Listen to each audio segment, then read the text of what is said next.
म यहाँहरु समक्ष एउटा आभार पत्र लिएर उपस्थित भएको छु। यो सञ्जाल मार्फत यो आभार पत्र व्यक्त गर्दाखेरि क्याम्पस प्रशासन मार्फत विश्वविद्यालय प्रशासन हुँदै नेपालको श्रद्धेय जनप्रिय महामहिमको सरकार समक्ष यो आभार पत्र पुग्नेछ भन्ने आशासहित यो आभार पत्र म यहाँ प्रस्तुत गर्ने अनुमति चाहन्छु। नमस्कार, जय नेपाल। म एक देश नेपालको नागरिक भएको हिसाबमा जय नेपाल, कुनै अमुक पार्टीसँग सम्बन्धित भएर होइन। सबैभन्दा पहिला त झन्डै 2/3 नजिकको बहुमत प्राप्त गर्न सफल हुनुभएकोमा हार्दिक बधाई तथा सफल कार्यकालको मङ्गलमय शुभकामना। हालसालै महामहिमको सरकार गठन भएको छ। महामहिमको सरकार गठन भइसके पश्चात महामहिमको सरकारले सम्बन्धित क्षेत्रको विकासका सम्भाव्यता अध्ययन गर्नका लागि विकासका सम्भाव्यताका बारेमा विचार विमर्श सोही क्षेत्रका निर्वाचित सांसदहरूसँग गर्नुभएछ। सुनेर मनै आनन्दित भयो। यसका लागि हार्दिक आभार। महामहिमको सरकारले 100 बुँदे कार्यसूची सार्वजनिक गर्नुभएको रहेछ। केही नयाँपन अनुभूति दिलाउने प्रयास गर्नुभयो, यसका लागि हार्दिक आभार। 100 बुँदे कार्यसूची हजुरहरूको निर्धारित लक्ष्य बमोजिम सफल भएको देख्न, सुन्न र भोग्न पाइयोस्। हार्दिक शुभकामना। महामहिमको सरकारले सार्वजनिक गर्नुभएको 100 बुँदे कार्यसूची अध्ययन गरे। खुसी लाग्यो, केही नयाँपन आइरहेको छ। तर केही त्यस्ता बुदाहरू पनि भेटे जुन बुदाको लागि मैले आभार व्यक्त गर्नै पर्छ, म गर्दैछु। आभार दिनुपर्ने बुदाहरू धेरै छन् महामहिमको सरकारको कार्यसूचीमा, तर म आफू नजिकबाट जोडिएको भएर हुन सक्छ मलाई महामहिमको सरकारको कार्यसूचीको बुदा नम्बर 86 मा आभार प्रकट गर्न मन लाग्यो। यसैको लागि आज म यहाँ उपस्थित छु। सर्वप्रथम त आभार महामहिमको सरकारको बुदा नम्बर 86 कार्यान्वयनमा आउँदै गर्दाखेरि अब क्याम्पस अथवा शैक्षिक सङ्गठनका कुनै पनि विद्यार्थीले, शैक्षिक संस्थाका कुनै पनि विद्यार्थीले बीपीको समाजवादको वास्तविक प्रयोग, वास्तविक सिद्धान्त पढ्नै छैनन्। मदनको जबजब, प्रचण्डको प्रचण्डवध, मार्क्स एङ्गल्सको कम्युनिस्ट सिद्धान्त सँग त अब विद्यार्थीहरूको सरोकारै रहने छैन। हिमालयमाबाट त अब एकादेशको कथा भन्ने चाहिँ क्याम्पसका विद्यार्थीहरूका लागि। यसका लागि हार्दिक आभार। महामहिमको सरकारलाई हार्दिक आभार। अब प्रशासनसम्म विद्यार्थीको आवाज बोक्ने हुलाकहरूको उपस्थिति रहने छैन, भिड कम हुनेछ। प्रविधिको यो युगमा क्याम्पसका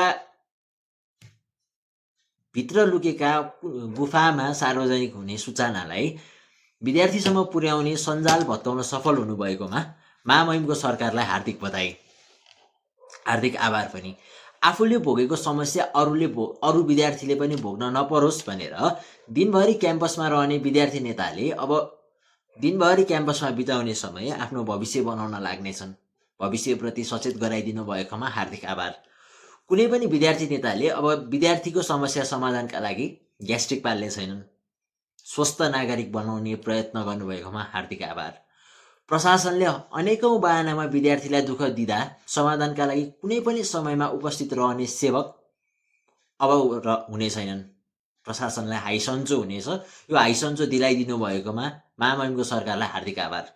थोरै सही, तर यो शिक्षा प्रणालीबाट आजित भएका केही विद्यार्थीहरूले नयाँ सिप, दक्षता, अनुभव र सञ्जाल प्राप्त गर्न सक्थे। विद्यार्थी आन्दोलनबाट त्यो अवसरबाट वञ्चित रहने भए, त्यसका लागि हार्दिक आभार।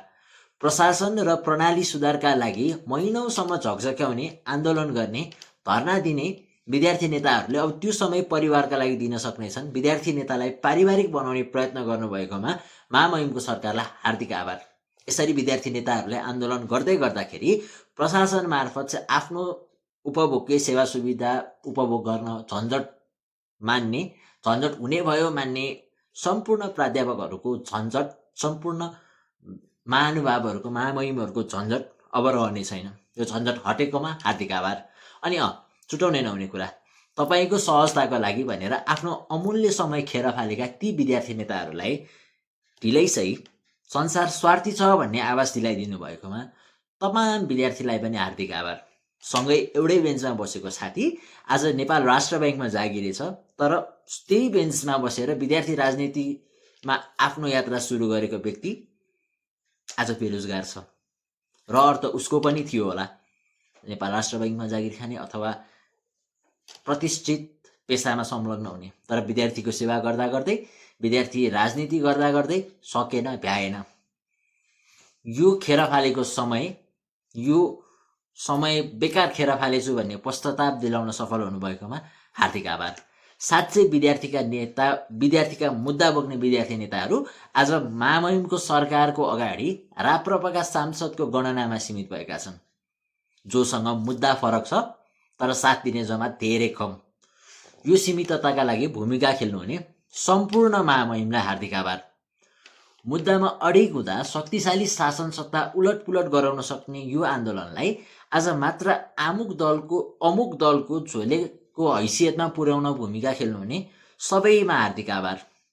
न्वारनदेखिको बल लाएर एकलौटी निर्णय लाद्न खोज्ने नेतृत्वसँग विद्रोह गरेर विद्यार्थी सङ्गठनमा उमेर हद लगाउनका लागि जनमत सङ्ग्रह गराएर विद्यार्थीतिर सङ्गठन फर्काउने असफल प्रयास गर्न सफल सम्पूर्ण विद्रोहीहरूलाई हार्दिक आभार। पटक पटक सचेत गराउँदा पनि नसचिने असफल ठेकेदारको भूमिकाको लागि त मनैदेखि आभार। एक थरी शीर्षकमा शुल्क लिने तर काम ठिक विपरीत गर्ने प्रशासनलाई खबरदारी गर्ने पहरेदारलाई सेवानिवृत्त गराइदिनु भएकोमा महामहिमको सरकारलाई हार्दिक आभार।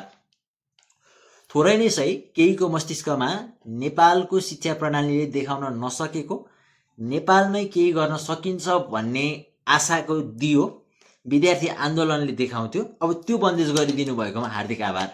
फरक सङ्गठन भनेका फरक विचारधाराका संवाहक हुन् भनेर पढाउने गुरुको शिक्षा गलत थियो भनेर पुष्टि गरिदिनु भएकोमा हार्दिक आभार।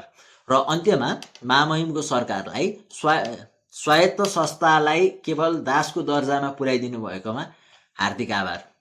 अब तपाईँको भनाइअनुसारको झोले, तपाईँको भनाइअनुसारको शिक्षा प्रणाली सुधारको बाधकले आफ्नो शरीरमा एकमुठी सास बाँकी राख्दाखेरिसम्मको समय सीमामा, यो अवधिको समय सीमामा प्रशासनको असक्षमतालाई सुधारिदिनु होला। विद्यार्थीको हक अधिकार स्वतः प्राप्त हुने व्यवस्थाको थालनी गरिदिनु होला। तपाईँको र मेरो साझा आदर्श उज्जवलवादको पाइलामा देशलाई हिँडाउनु होला। पूर्ण मेरिटोक्रेसीमा अडिग रहनु होला, चट्टान झै उभिनु होला। 150 लेक्चर आवर वार्षिक रूपमा पढाउनै पर्ने बाध्यतामा रहेका प्राध्यापकले 50 दिनभन्दा बढी पढाउने व्यवस्थाको थालनी गरिदिनु होला। निर्धारित कोटाको छात्रवृत्ति विद्यार्थीले समयमै पाउने व्यवस्था सुचारू गरिदिनु होला। प्रभावकारी र स्पष्ट कार्यान्वयन गरिदिनु होला। देशको शिक्षा प्रणालीमा देशको सीमितता र अमेरिकी युरोपी सभ्यता पढाउने पाठ्यक्रम हटाइदिनु होला। यो धृष्टता गरे बापत मैले पाउने ताली र गाली सबै स्वीकार गर्दै बिदा हुन्छु। तपाईँ सबैको जय होस्। सङ्घर्षको अर्को मोडमा महामहिमले आवश्यक ठाने फेरि सहकार्यका लागि उपस्थित हुने नै छौँ। डिस्कर्डको बैठकबाट योजना बुनिएको आन्दोलनको परिणाम स्वरूप निर्वाचन मार्फत निर्वाचित महामहिमहरूले यो आभार पत्र पक्कै प्राप्त गर्नुहुने नै छ भन्ने अपेक्षा राखेर महामहिम मार्फत केही प्रतिक्रिया प्राप्त हुनेछ भन्ने चिनो आशासहित, फेरि दोहोऱ्याए, महामहिम मार्फत, माननीय ज्यूहरू मार्फत होइन, चिनो आशासहित बिदा हुन्छु। धन्यवाद। उही तपाईँको हिजोको सहजकर्ता, सबैको बीचमा आफूलाई देख्ने क्याम्पसमा क्रियाशील विद्यार्थी सङ्गठनको एक कार्यकर्ता।